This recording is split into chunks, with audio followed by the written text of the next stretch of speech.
You know, when we talk about the arrival of Europeans in the Americas, we often use words like encounter or a meeting of two worlds. But what if that's only half the story? For the people who were already here, it was something else, something much more final.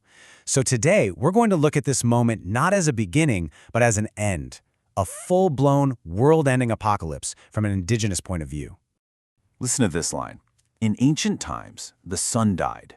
It's from an ancient Andean text, a collection of oral histories. Now, that sounds like a myth, right? Just poetry. But it's not. It's a memory. It describes a real event, a time when the world was literally plunged into darkness for 5 days. This isn't just a story. It's an account of a disaster so total, so absolute, it felt like the sky had gone dark forever. So right away, you see these two totally different ways of understanding the exact same moment in history. On one side, you have the European narrative, what some historians call the bardic version, which sees it as a destined encounter, a story of progress, of great men fulfilling their destiny. But for the people living in the Americas, it was an apocalypse. And I don't mean that as a metaphor. I mean a literal world-shattering end to everything they had ever known. Now, before we even get to the conquests, the battles, the cultural clashes, we have to grapple with the biological catastrophe that swept across the land first.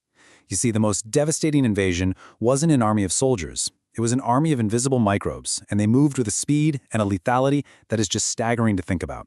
90% within a single century of contact. Demographers estimate that in many parts of the Americas, as much as 90% of the indigenous population was gone, wiped out. One person in New England wrote about people dying in heaps as they lay in their houses.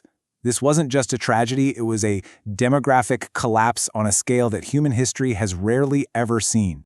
And these were the agents of that collapse. Diseases from the old world, things that had been around for centuries in crowded cities, where people lived right next to their domesticated animals.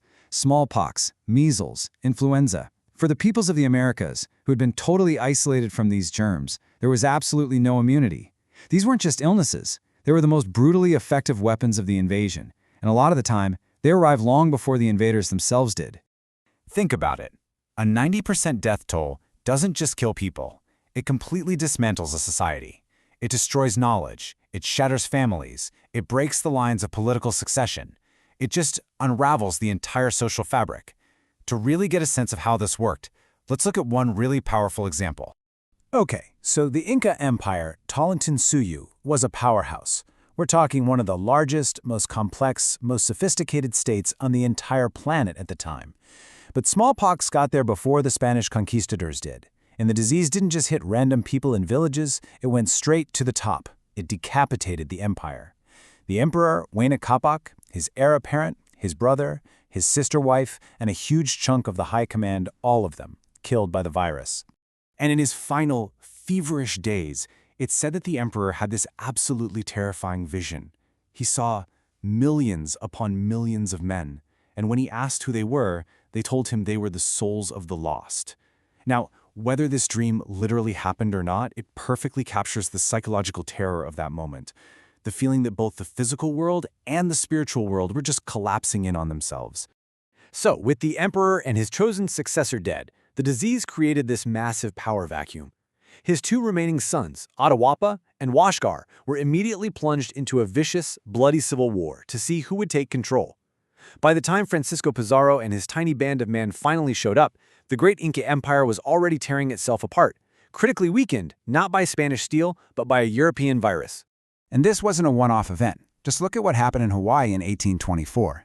The king and queen, Liholiho and Kamamalu, traveled to London for a diplomatic visit. While they're there, they both catch measles.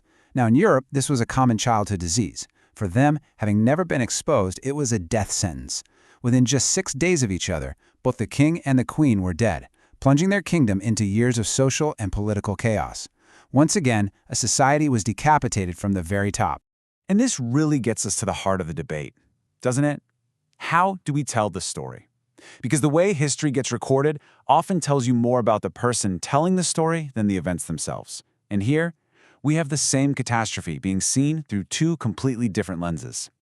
The traditional European view, that bardic history that was so popular in the 19th century, well, it framed all of this as a heroic saga of destiny and progress. It's a story focused on great men and their amazing triumphs. But the indigenous reality, It was one of complete and utter devastation. As the elders died, ancient customs vanished. As political leaders were wiped out, order collapsed. Whole worlds were, as one historian so powerfully put it, turned to ash. But, and this is so important, if we end the story there, with just destruction, we're actually falling for that same old narrative, the myth of the vanishing Indian.